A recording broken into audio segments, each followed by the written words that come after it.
सत्यनिष्ठा से शपथ लेता हूँ कि मैं राष्ट्र की एकता, अखंडता और सुरक्षा को बनाए रखने के लिए स्वयं को समर्पित करूंगा और अपने देशवासियों के बीच यह संदेश फैलाने का भी भरसक प्रयत्न करूंगा। मैं यह शपथ अपने देश की एकता की भावना से ले रहा हूँ, जिसे सरदार वल्लभ भाई पटेल की दूरदर्शिता एवं कार्यों द्वारा, इसकी बदौलत जब भारत आज़ाद हुआ 565 रियासतों में भारत बटा हुआ था, जिसमें से 562 रियासतों को इन्होंने एकीकरण के माध्यम से भारत में विलय कराया, जो एक बहुत ही दुरूह काम था। हर राजा अपने को स्वतंत्र रखना चाहता था, वो न भारत में रहना चाहता था न पाकिस्तान में, वो स्वयं को अपना ही देश घोषित करता था। उन देशी राजाओं को देशीकरण के तरीके से एकीकरण करके भारत के संघ में सम्मिलित करना इस महापुरुष का काम हुआ।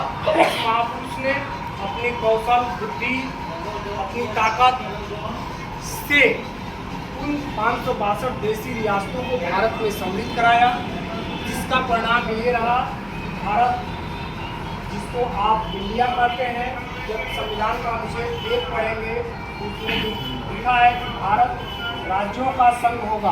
तो वो सारे राज्य, सारी देशी रियासतें सबको मिलाकर भारत को संघ बनाने का काम इस महापुरुष ने किया, जिस वजह से गांधी जी ने इनका नाम आयरन मैन रखा। गांधी जी ने कहा कि यह काम केवल सरदार वल्लभ भाई पटेल ही कर सकते थे, ये लौह पुरुष हैं। गांधी जी का दिया हुआ नाम ये आयरन पुरुष के नाम से जाने गए। इसके साथ साथ उनके पास ई मंत्रालय, भारत के डिप्टी प्राइम मिनिस्टर के साथ साथ एकीकरण मंत्रालय, इंफॉर्मेशन जिसको आप ITF कहते हैं, सूचना मंत्रालय भी इनके पास था। सरदार वल्लभ भाई पटेल प्रधानमंत्री के उम्मीदवार थे, क्योंकि जो मेरा मानना है और जो इतिहासों की किताबों में लिखा है कि चूँकि इनकी उम्र काफ़ी ज़्यादा थी, उस समय 75 वर्ष के आसपास थे, 73 वर्ष के। भारत को एक ऐसे प्रधानमंत्री की आवश्यकता थी जो भारत के विकास के लिए एक लंबा समय दे सके। इस वजह से इनको डिप्टी प्राइम मिनिस्टर बनाया गया और पंडित जवाहरलाल नेहरू को प्राइम मिनिस्टर बनाया गया, क्योंकि उनकी उम्र अभी काफ़ी बची थी, उनकी उम्र के ये अंतिम पड़ाव में थे। और ऐसा उस समय के विद्वान जनों को लगा और गांधी जी को लगा कि लंबे समय तक देश की सेवा नहीं कर सकते हैं, क्योंकि गांधी जी की उम्र इनके समकालीन, इनका 69 का डेट ऑफ बर्थ था, इनका 75 का था। 18 सेंचुरी 69 गांधी जी का था, इनका 75 था। 5-6 साल का इन लोगों में डिफरेंस था। दोनों आदमी 91 में इनको भारत रत्न की उपाधि भी दी गई। साथ साथ भारत सरकार, वर्तमान जो सरकार है, जब 2014 में सामने आई, सरकार बनाई, तो इनकी यादगार के लिए गुजरात में एक स्टैचू ऑफ यूनिटी भी बनाया गया। स्टैचू ऑफ यूनिटी सबसे बड़ी प्रतिमा, जो लगभग 500 फीट से ऊंची प्रतिमा है, इनकी यादगार में बनाया गया। उस वर्ष से लगातार रन फॉर यूनिटी का कार्यक्रम सरकारें भी आयोजित करती हैं, हर डिपार्टमेंट आयोजित करता है। इनके जन्मदिन पर 31 अक्टूबर को एक दौड़ लगाई जाती है। वो दौड़ का जो मोटो होता है रन फॉर यूनिटी होता है। तो ये महापुरुष सिंपल महापुरुष थे।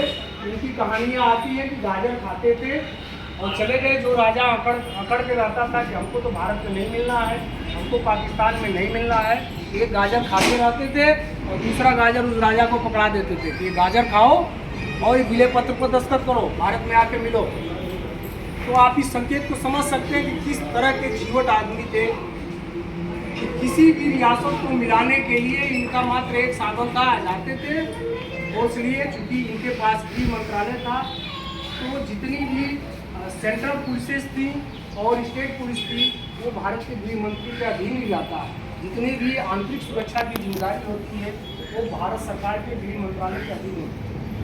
इनके पास थी उस शक्ति का प्रयोग करके एक गाजर अपने खाते थे, एक गाजर एक रियासत वाले राजा मिल रहे हो कि नहीं मिल रहे हो, ये गाजर खाओ और भारत के विलय पत्र पर दस्तखत करो। वो उतना आसान नहीं था। कोई भी समकालीन नेता 562 रियासतों को भारत में विलय नहीं करा सकता था। अगर ये नहीं कराए होते तो आज भारत में कई भारत होते।